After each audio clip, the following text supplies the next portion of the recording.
Hello, my culinary friends, and welcome to another edition of Papa Bojo's Kitchen.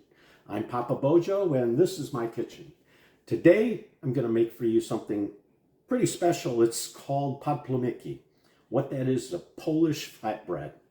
Very simple. There's just a few ingredients, and the ingredients are as follows. I've got 4 cups of flour. All-purpose flour is good.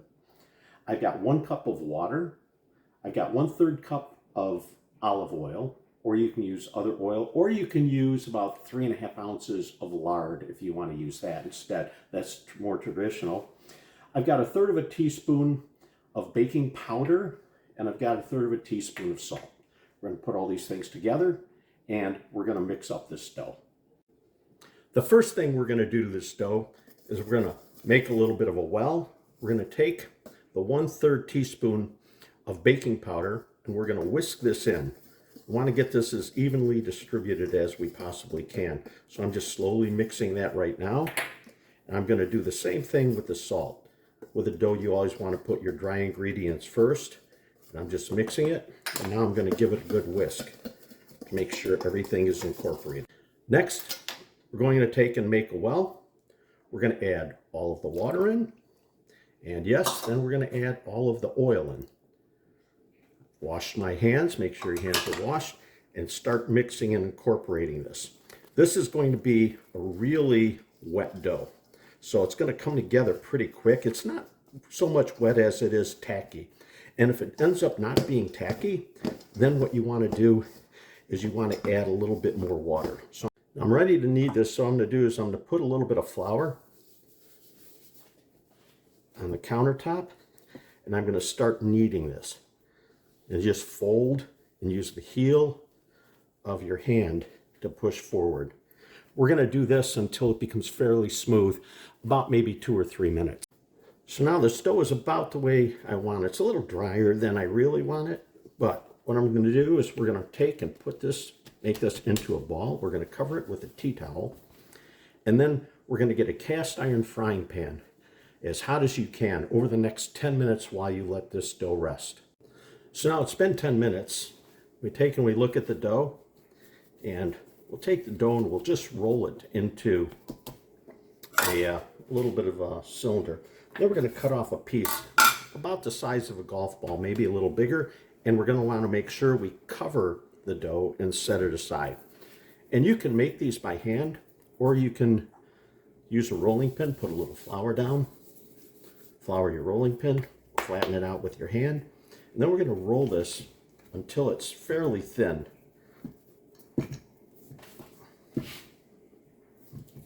As you see, it's sticking to my rolling pin, but that's okay. I'm going to keep on flattening it out into as much of a circle as we can get it. And we're going to want them to be about this thick.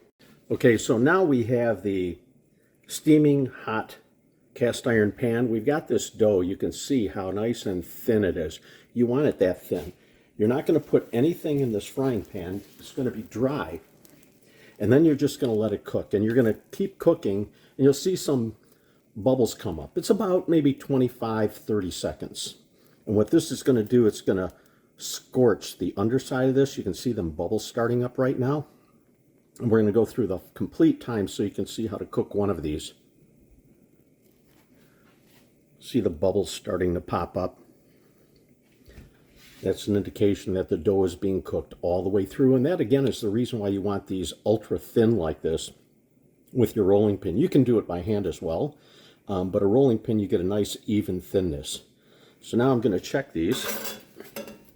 I'm going to see if it's got a nice char on the one side. Doesn't that look great? Now you're going to cook it about the same amount of time on this side. You won't see bubbles popping or anything like that, but you're going to count to about maybe 20, 25, take a peek underneath, and as soon as you see that you got this nice brown char on the bottom side, then you know the PODPLOMYCKI, or the Polish flatbread, is done.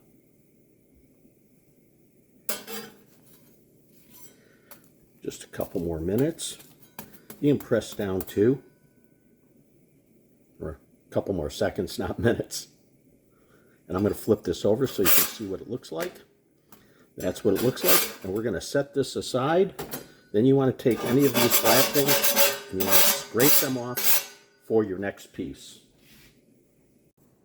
And there you have it. That's all there is to make perfect PODPLOMYCKI or Polish fry bread.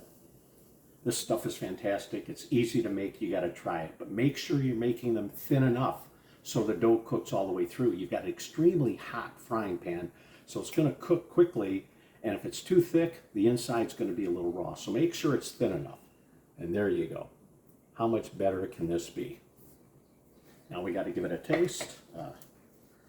Break off a piece of this. Homeworld flavor. Nothing better than fresh fry bread. I want to thank you for joining me on another edition of Papa Bojo's Kitchen. I hope you'll subscribe, and I hope we'll see you again soon. Take care, everybody. Buon appetito. Bye.